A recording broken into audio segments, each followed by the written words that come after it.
At an age when we maybe convince ourselves that we should know things and we shouldn't really have to ask for it, asking for help can sometimes be a difficult thing. And in this video, we're going to be looking at that a bit later on. But first, enjoy the nice views, because this video actually starts here.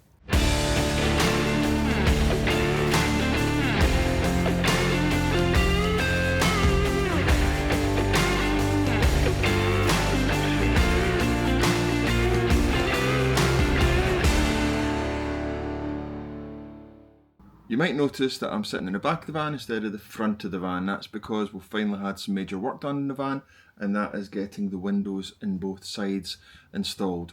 And it's what a game changer, it really is. People say that about vans, that when the windows go in, that's it, it's a game changer. So what you're about to see here is my possibly the worst attempt at shoehorning a really bad metaphor in about help, and help when you are over 50 in midlife and what have you. And that's because we need help to do this. There was no way that I was going to cut holes in the van. I don't know how, well, technically I do know how to do it because I've watched lots of YouTube, but I don't know how to really do it. You know, I'd have probably cut the van in half. So we got help in, and when it comes to doing certain things around the van, we will be getting help in again. And I'll be honest, we get a lot of advice. We've had some good advice and help from friends as well, and that's fantastic. But there's a bit of me, I'm not very good at asking for help, I must admit. And I think there's a lot of people like that.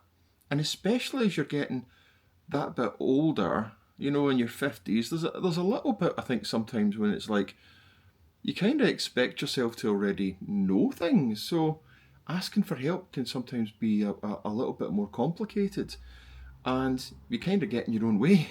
I've been in projects for years, both as a team member and leading the project as well. And I'm reasonably okay at breaking down tasks and making sure that it's in the right order and that one thing flows into the next. But this van has been stop-start. I think that I've got the right thing. I think that I'm moving in the right way. And then something else will crop up and I need to rethink it and realise that, no, I need to do something else first. I'm never too sure what it is, and that's because it's something completely new. It's something I'm not used to. A bit like we move on in life, things change, and we might not be quite used to them. And with this van, it's like, what do I put in first? What follows what? And do we really need a coffee machine? I'm really not that great at asking for help. I never have been. It's probably got in my way. And maybe especially as I got older, the old saying about with wisdom, or with age comes wisdom, maybe that's getting in the way. But sometimes we have to, or we don't progress. So how do we get over this obstacle of asking for help when it should be something that's perfectly natural, but what's actually natural is finding it difficult to ask for help? How do we get over this obstacle? Well, first of all, be clear with yourself what it is you're actually wanting to ask. And if you don't know the terminology, say you don't know the terminology. I come from quite a technical background in IT, and I don't always know the terminology or the acronym or whatever. And sometimes, well, not sometimes, many times I have sat in meetings and nodded my head and discreetly wrote down, check out this acronym later on. And I have faked it all the way through. It doesn't help, it really doesn't help, because you find out later on that half the room didn't know what the acronym was. So if you don't know the terminology, say you don't know the terminology. Don't say, I'm too thick for this, and make a joke about being, for instance, if you're a guy, blokes aren't very good at this or whatever. We're only filling in a needless stereotype. We're joking, and it's putting ourselves down, and ultimately we start believing that we're actually not very good at something. In fact, see it as a sign of strength that you can actually ask for help, because not everybody can. Choose the right person, accept that feeling awkward's normal, and don't wait till you're feeling overwhelmed. And don't apologise for asking or assume that they'll say no. And the thing that you've got to remember is that for the most part, people want to help. Don't be worried, don't start thinking, don't start mind reading that they're going to think less of you or they're going to say no or whatever. Some people might, but for the most part, people love to help.